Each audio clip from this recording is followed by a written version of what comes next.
आपने रोमनों के बारे में सुना होगा, मुगलों के बारे में भी सुना होगा, लेकिन क्या आप जानते हैं कि एक ऐसा इस्लामी साम्राज्य भी था जिसने पूरे 600 सालों तक दुनिया के 3 महाद्वीपों पर राज किया, और उसका नाम था ओटोमन साम्राज्य।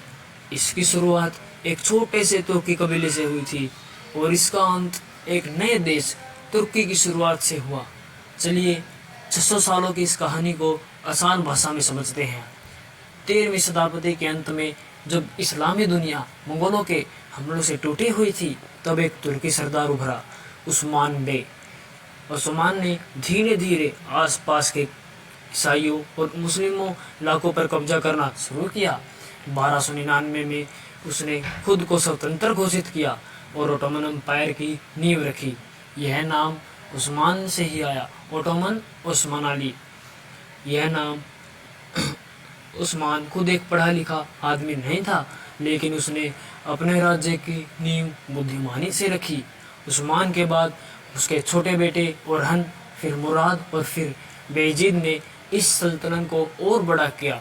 उन्होंने बाल्कन, बुल्गारिया, साइबेरिया और ग्रीस जैसे ईसाई इलाकों पर कब्जा कर किया।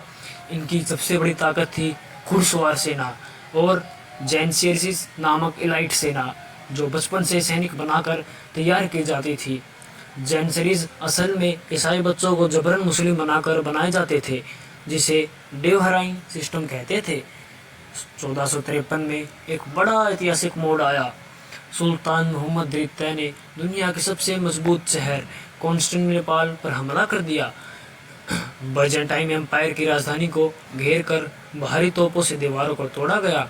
21 साल के महमूद ने जब शहर पर कब्जा किया तो उसने किसी को नुकसान नहीं पहुंचाया, बल्कि वहां के चर्चों और लोगों को सुरक्षित रखा।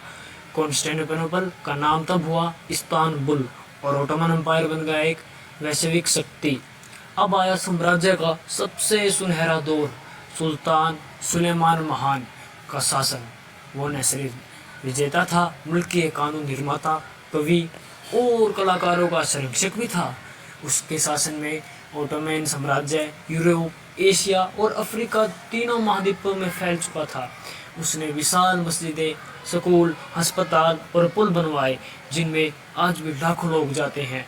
उसने भारतीय मुगल बादशाह बाबर के समय में भी सुलेमान भी सुल्तान बना था, तो उन्होंने लगभग एक साथ अपनी सल्तनतें चलाई। हर साम्राज्य के एक साथ एक गिरावट की शुरुआत और एक समय आता है जब वो भीतर से ही टूटने लगता है। 1600 के बाद ओटोमन साम्राज्य में कई कमजोर सुल्तान आए, दरबार में भ्रष्टाचार बढ़ा और जैनसरीज सेना बेकाबू हो गई। इधर यूरोप में इंडस्ट्रियल रिवॉल्यूशन शुरू हो चुका था, जबकि ओटोमन अभी पुराने हथियारों और पद्धतियों में फंसे हुए थे। जहाँ यूरोप में जहाज़ों में दुनिया घूमी जा रही थी, वहीं ओटोमन में अभी भी ऊँटों और घोड़ों पर निर्भर था। 19वीं सदी में कई हिस्सों की आज़ादी मांग शुरुआत कर दी। ग्रीस, मिस्र, अरब और बाल्कन क्षेत्र धीरे धीरे अलग हो गए। ओटोमन एम्पायर को अब सिक मैन ऑफ यूरोप कहा जाने लगा। फिर आया वर्ल्ड वॉर। ओटोमन एम्पायर ने गलती से जर्मनी का साथ दिया और हार गए। इसके बाद ब्रिटेन, फ्रांस और बाकी शक्तियों को इस साम्राज्य ने टुकड़ों में बांट दिया। 1922 में आखिरी सुल्तान को हटा दिया गया और साम्राज्य खत्म हो गया। लेकिन कहानी यहीं खत्म नहीं हुई थी। एक सच्चे देशभक्त और सैनिक, मुस्तफ़ा कमाल अतातुर्क ने तुर्की के लोगों को एकजुट किया।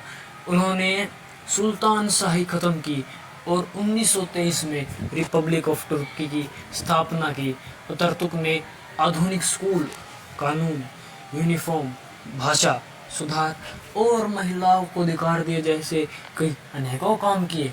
ओटोमन एम्पायर का अंत हुआ, लेकिन एक नए आधुनिक तुर्की का जन्म हुआ। आज भी ओटोमन एम्पायर की छाप दुनिया के कई हिस्सों में मौजूद है। तुर्की की मस्जिदों से लेकर अरब के खान पान तक, यूरोप की इमारतों से लेकर अफ्रीका की कहानियों तक 600 साल तक टिका रहना कोई मामूली बात नहीं है। उन्होंने कानून, व्यापार, धर्म सहिष्णुता और संस्कृति को एक साथ मिलकर एक मिसाल कायम की। तो दोस्तों, ये थी ऑटोमन एम्पायर की पूरी कहानी। एक छोटे कबीले से शुरू होकर 3 महाद्वीपों तक फैला और फिर शांत होकर इतिहास में बस गया। इतिहास हमें सिखाता है कि ताकत चाहे कितनी भी हो, अगर समय के साथ नहीं बदले तो पतन तय है।